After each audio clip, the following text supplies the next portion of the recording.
अगर गाय हमारे खूंटे पे नहीं होती तो नुकसान होता था हमारे। अपने गांव में कभी लगा ही नहीं हमें हिंदू मुस्लिम वाली बातें सर। एक गाय से मैंने शुरुआत की थी। अगर मैं कर रहा हूँ तो इसको मेरे बेटे को जीरो से स्टार्ट करने की जरूरत नहीं पड़ेगी सर। कि मेरे पास 200 गायें अपनी तैयार की हुई होनी चाहिए। नमस्कार, न्यूज़ अलर्ट 366 देख रहे हैं आप। मैं हूं आपके साथ तेजवीर धनखड़। इस वक्त हम मौजूद है गांव कैमला के प्रेम डेयरी फार्म में।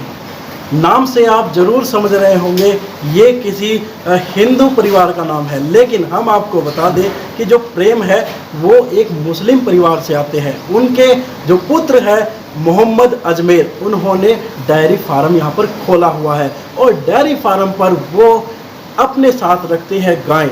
ऐसा बताया जाता है कि अगर वो गाय ना रखें तो उनको काफ़ी नुकसान हो जाता है। ऐसे में क्या कुछ ये खबर है, क्या कुछ अपडेट है, वो हम आपको बताने वाले हैं। जुड़े रहिए हमारे साथ। गांव कैमला में प्रेम डेयरी इन दिनों हिंदू मुस्लिम भाईचारे का प्रतीक बनी हुई है। प्रदेश की सड़कों पर बेसहारा गोवंश की हालत किसी से छिपी नहीं है और वर्षों से इस समस्या का निवारण भी नहीं किया जा सका। बावजूद इसके कैमला गांव में मुस्लिम परिवार के मोहम्मद अजमेर ने गो पालन में न सिर्फ अपने भविष्य को तलाशा बल्कि समाज में फैली भ्रांतियों को भी दरकिनार कर अपनी एक अलग पहचान बनाई। कभी एक गाय से पशुपालन का कार्य शुरू किया और आज उसके डेयरी फार्म पर छोटे बड़े 15 पशु हैं। आर्थिक तौर पर कमज़ोर अजमेर एक मुस्लिम परिवार से संबंध रखता है, लेकिन गांव में हिंदू मुस्लिम वाली ऐसी कोई बात ही नहीं दिखी। अगर गाय पालने की बात की जाए तो उसके बाप दादा भी गाय पालते थे और घर में ऐसा कहा जाता था कि अगर उनके घर में गाय नहीं है तो घर में ना तो बरकत होगी और नुकसान भी झेलना पड़ सकता है। कुछ लोग भ्रांतियां फैलाकर हिंदू मुसलमान के मसले पर अपना स्वार्थ सिद्ध करते हैं, जबकि प्रत्येक मुसलमान इसी देश का हिस्सा है। अजमेर को पशुपालन का शौक था और अपना डेयरी फार्म वह खोलना चाहता था। वर्ष 2019 में मोहम्मद अजमेर ने एक गाय से अपनी डेयरी की शुरुआत की थी। गाय का नाम उसने रानी रखा। शुरुआती दौर में रानी के नीचे महज 9 लीटर दूध था, लेकिन अब तक उसने 35 लीटर दूध एक दिन में लिया है। अजमेर बताता है कि रानी को खरीदने के लिए उसके पास व्यापारी भी आते हैं, लेकिन वह रानी को नहीं बेचना चाहता क्योंकि रानी उसके बुरे वक्त में उसका सहारा बनी, उसे फर्श से अर्श पर पहुंचाया। अजमेर मोहम्मद कहता है कि वह आसानी से अपना कोई भी पशु नहीं बेचता। उसका सपना है कि वह एक बड़ा डेयरी फार्म खोले, जिसके लिए वह गायों की बछड़ियों को भी गायों की तरह ही पालता है ताकि उसके फार्म पर गायों की संख्या बढ़े और दूध का ज़्यादा से ज़्यादा उत्पादन हो। क्योंकि अगर डेयरी फार्म को अच्छी तरह से संचालित किया जाए तो लाखों की आमदनी प्रत्येक महीने की जा सकती है। अजमेर की प्रेम डेयरी न सिर्फ गो पालन से हिंदू मुस्लिम भाईचारे का प्रतीक बनी हुई है, बल्कि उन युवाओं के लिए भी एक प्रेरणा है जो विदेशों में जाकर पैसा कमाना चाहते हैं। अजमेर कहता है कि अगर पशुपालन को ढंग से किया जाए तो अच्छी आमदनी की जा सकती है।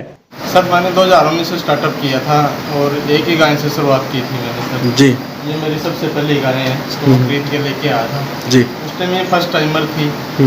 अब ये चौथी बार बच्चा देगी मेरे पास जी। और इसकी बछड़ी भी मैंने तैयार की है, सेकंड टाइम की बछड़ी है। ये 22 महीने की बछड़ी दूध देने लगी थी मेरे पास, ब्याह की थी 22 महीने की बछड़ी जी। और अब इसकी बछड़ी है उसको भी मैं तैयार कर रहा हूँ, पीढ़ी दर पीढ़ी और दूध बढ़ाने की कोशिश कर रहे हैं। मान लो इसकी नस्ल सुधार कर रहे हैं, आप ऐसा कह सकते हैं। जी जी। तो कितने लीटर जो ये आपकी पहली गाय है वो दूध देती है? सर इसको मैं 9 लीटर से खरीद के लेके आया था फर्स्ट टाइम में जी। अब ये हाईएस्ट जा चुकी है 35 लीटर तक जी। इस टाइम ये ड्राई फीड में चल रही है। 8 महीने की या बनाई 2 महीने बाद हो जाएगी, जी पे आएगी जी। 18 महीने इसने दूध दिया है इस लैक्टेशन में, थर्ड लैक्टेशन। जी जी। अजमेर जी, जैसे कि आप मुस्लिम परिवार से हैं और गायें पालते हैं, तो किस तरह से महसूस करते हैं? किसी तरह का कोई विरोध वगैरह कुछ ऐसा रहा है? सर हमें कभी अपने गांव में कभी लगा ही नहीं हमें हिंदू मुस्लिम वाली बातें सर। जी। और ये मेरा शौक था सर, शुरू से बचपन से मेरा पैशन था कि मैं एक अच्छा फार्मर बनूँ, अच्छा फार्म बढ़ाऊँ। जी। ये मेरा शौक था सर, इसलिए मैं इसको कर रहा हूँ। एक गाय से मैंने शुरुआत की थी, आज मेरे पास 9 पशु दूध के हैं और मैं चाहता हूँ इसको और बड़ा फार्म बनाया जाए। जी। तो क्या टारगेट लेके चल रहे हैं आप? सर मेरा टारगेट तो ये है कि मेरे पास 200 गायें अपनी तैयार की हुई होनी चाहिए। तो क्या दिक्कतें आ रही है अभी तक? अभी सर फाइनेंशियली है, जैसे एक गाय से शुरुआत की थी, अभी इतना फाइनेंशियल की हो नहीं पाता मैंने सर। जी। तो ज़मीन भी चाहिए होती है अपनी, हम्म। अभी अपने पास कोई एग्रीकल्चर ज़मीन भी नहीं है, तो इसलिए सर ये थोड़ी दिक्कत है अभी। जी। धीरे धीरे करेंगे स्टार्टअप। तो क्या मानते हैं आप, अकेले कर रहे हैं इस काम को या आपके भाई भी साथ में? इसमें सर मेरी फैमिली की भी सपोर्ट है सर। हम्म। मैं हूँ और मिसिज है मेरी और भाई है। जी। भाई मेरे गुड़गांव रहते हैं, गाड़ी चलाते हैं। एक बड़ा भाई मेरा मारुति में जॉब करता जी। है। और फैमिली की भी सपोर्ट चाहिए होती है सर। इसमें अगर आपको परिवार की सपोर्ट नहीं होती ना, तो आप इसको अकेले कर नहीं पाएंगे अपने पशु ये काम शुरू कर रहे हैं और कैसे आपको प्रेरणा मिली? सर इसको मेरे फादर करते थे सर पहले से ही। क्या नाम है? प्रेम नाम मेरे फादर का। जी। वो करते थे पशुपालन, लेकिन इतना प्रोफेशनल नहीं करते थे, जैसे घर के लिए पशु रखते थे। और मैं गुड़गांव गाड़ी चलाता था। जी। मैंने 17 साल गाड़ियाँ चलाई है, नौकरी भी की है, ड्राइविंग की है। उसके बाद ये मेरा शौक था और मेरे फादर एक्सपायर हो गए थे गंभीर बीमारी से। उसके बाद मैंने स्टार्टअप किया था सर, इसका मेरा शौक था। जी। और इसमें मैंने सफलता भी मिली है और अर्निंग भी की है अच्छी। जी जी। तो युवा काफ़ी विदेशों की तरफ जा रहे हैं, लाखों रुपए खर्च कर रहे हैं। अगर लाखों रुपए इस तरह की डायरियों पर खर्च किए जाए तो क्या मानते हैं आप? बिल्कुल सर, ये आप बिजनेस अगर हम जब भी नौकरी करने जाएंगे, उसका बेटा नौकरी करने जाएगा तो वो जीरो से स्टार्ट करेगा नौकरी। जी।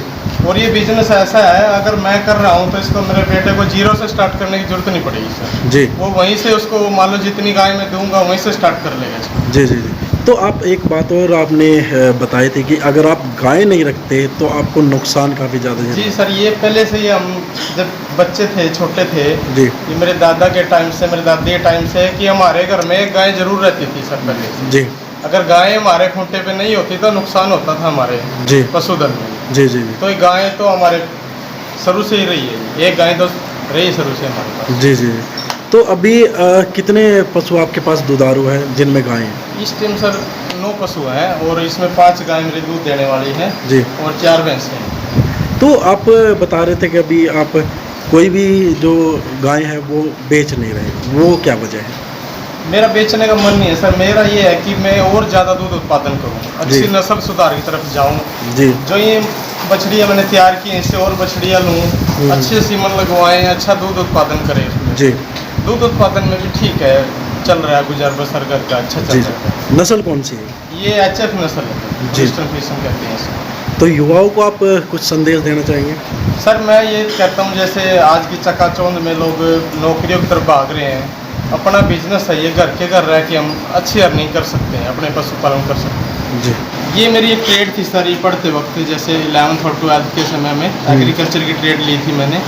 और BSc करनी थी मैंने एग्रीकल्चर से, MSc, लेकिन वो किन्हीं कारणों से कर नहीं पाए, घर के हालात ऐसे थे नहीं। अच्छा, ये दूध के रेट काफ़ी ज़्यादा बढ़ते जा रहे हैं और फीड भी काफ़ी महंगा हो रहा है, तो इस पे आपको क्या कुछ कहना, क्या असर सर रहता है? दूध के रेट बढ़ने का कारण ये है कि पशुपालन कम कर रहे हैं लोग, इसको करना नहीं चाहते, इसमें मेहनत ज़्यादा है। जी। इसको जो न्यू जनरेशन है वो पशुपालन नहीं करना चाहती, कोई चीज़ कम होगी तो ऑटोमेटिक दूध के रेट बढ़ेंगे। जी। मैं चाहता हूँ ज़्यादा ज़्यादा पशुपालन करें और आम आदमी पे भी एक दूध के रेट का बोझ ना पड़े, जी। क्योंकि एक ये गरीब आदमी की हर घर की ज़रूरत है दूध, तो फर्स्ट टाइम में जी। बिल्कुल उस पर चाहिए, फर्स्ट प्रायोरिटी पे। जी जी। इसलिए दूध के रेट भी एक लिमिट में रहने चाहिए, आम आदमी पे ज़्यादा बोझ ना पड़े, ज़्यादा से ज़्यादा सब पशुपालन करें।